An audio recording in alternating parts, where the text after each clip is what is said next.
There I was sitting on a bench one day thoroughly being me when a $1,200 suit with a face walks up and says, "Hey man, what's your deal?" I looked up and down and all around. Yeah, he was talking to me intensely.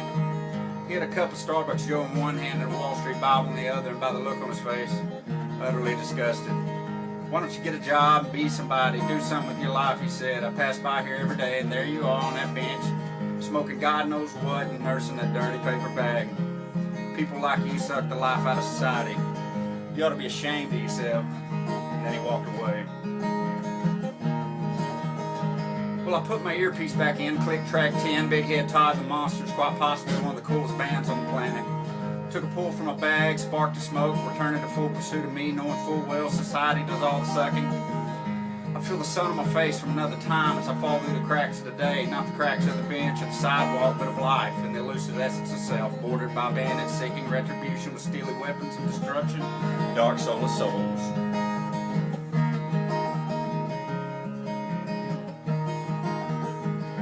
Close my eyes and shades of grass, see her face from another life, and I melt away. See, friends, I hadn't always been in this condition of affliction before you now, and it didn't arrive all at once. I gathered it piece by piece over the years, like seashells in a bucket on the beach, only not like that at all. I collected afflictions for more years than I can carry, so when my condition did arrive all at once, unannounced like a great white on a baby seal, and here I sit on this bench of the world every day, not a man, but a conditioner, caused by collecting conflicting afflictions, and wait my turn in the ashes of everything I burned to the ground.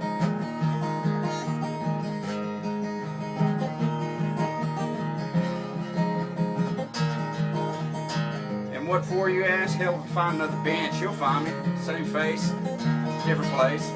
So I sit here silently smoking cigarette after cigarette, and God knows what else in seclusion and suspense of the next severe session. When I'm sentenced to shame simultaneously by scoffing second-hand, savage, life-sucking, simple Simon Says society was self-righteous, self-centered, self-absorbed, self-appointed, second-rate $1,200 suits with disgusted spaces of so-called supreme success, fueled only by Starbucks and sinister greed. This bag I sample holds nirvana and escape. On a crack bench of silent surrender, still victims of savage revolution of retribution, systematically seeking solution, all the while stampeded by the Sadducees of a scandalous, seething, non-sympathetic, salivating, symbolic society, sustaining Senate, Satanism, and Samaritans, insisting the scurvy scapegoat. Suck it till the swelling subsides.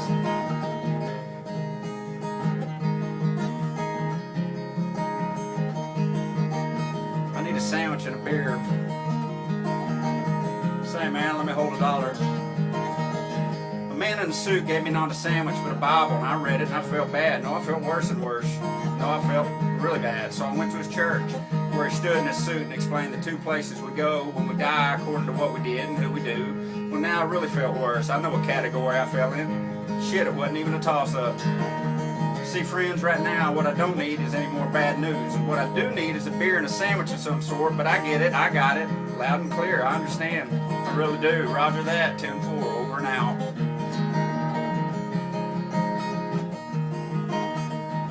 How many Sundays must I sit and learn to churn, to burn? Yep, straight out of the book. Is it hot in here to y'all? Shit, man, after all this, I still gotta burn? Like me in that book was a condition who built a big boat back in the day, and the sinister suits of society served him severe sessions daily. And like him, I sit on my ark in suspense of the flood. Man, I'm burning up. Better drink this 40.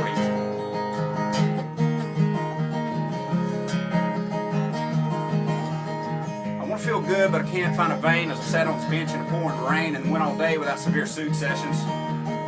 They must have homes to stay dry in. I knew I liked the rain. On the same bench I sat one sunny day, sore from sessions and sordidly, seductively sedated. I saw a boy holding his mother's hand as she talked to her phone, and he looked at me not like the others, and we looked at each other for a whole minute that seemed like all day.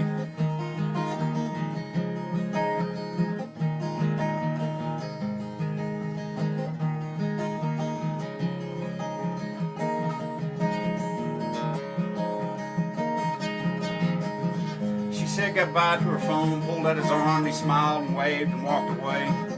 It was a good day. He was way too small for a suit, and he kind of reminded me of myself at the age of better days. He was perfect. I hope he never makes a bench his home. I return to my solution of sedation, sadly sit on my altar, supreme sacrifice of self as my sin scissors through my soul.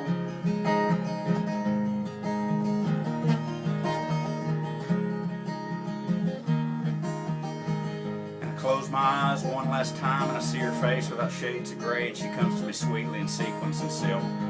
As I melt through the cracks of the bench and myself, she takes my hand and leads me away forever. I can finally go home, and I see no fire.